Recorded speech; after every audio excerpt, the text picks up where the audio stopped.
বলেন। একদিন দেখা গেল কিছুদিন ওই ছেলেটার মাদ্রাসায় আসে না। আমার বন্ধুগণ, এই ছেলেটা মাদ্রাসায় আসে না। ওস্তাদের মনে কষ্ট লেগে গেল। আমার বন্ধুগণ, ওস্তাদ একদিন তার বাড়িতে গেল, যাইয়া বলল, বাবা গো, আবু ইউসুফ কেন মাদ্রাসায় যাও না? কেন তুমি মাদ্রাসায় যাও না গো? তোমার কি হয়েছে?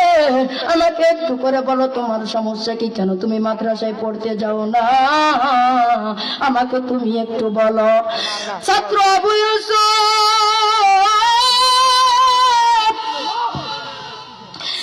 ইউসুফ রহমাতুল্লাহ বললেন, হুজুর, আমি গরিবের সন্তান, আমার মা বাবা আমার আর টাকা দিতে পারে না, আমার খাতা কলম জুতা টুপি কেনার টাকা দিতে পারে না, আমি গরিবের সন্তান, আমি আর মাদ্রাসায় যাব না। হুজুর বলল, বাবা গো,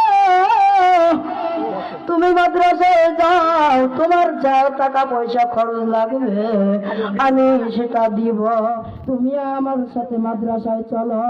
আমার বন্ধুগণ, আবু ইউসুফ রহমাতুল্লাহ বললেন, হুজুর জি, আপনি যা বলেছেন তাতে আমি খুব খুশি, তবে আমি আজকে আপনার সাথে যাব না। আগামীকাল সকালে আমি মাদ্রাসায় ফজরের নামাজের পরে মাদ্রাসায় রওনা দিব।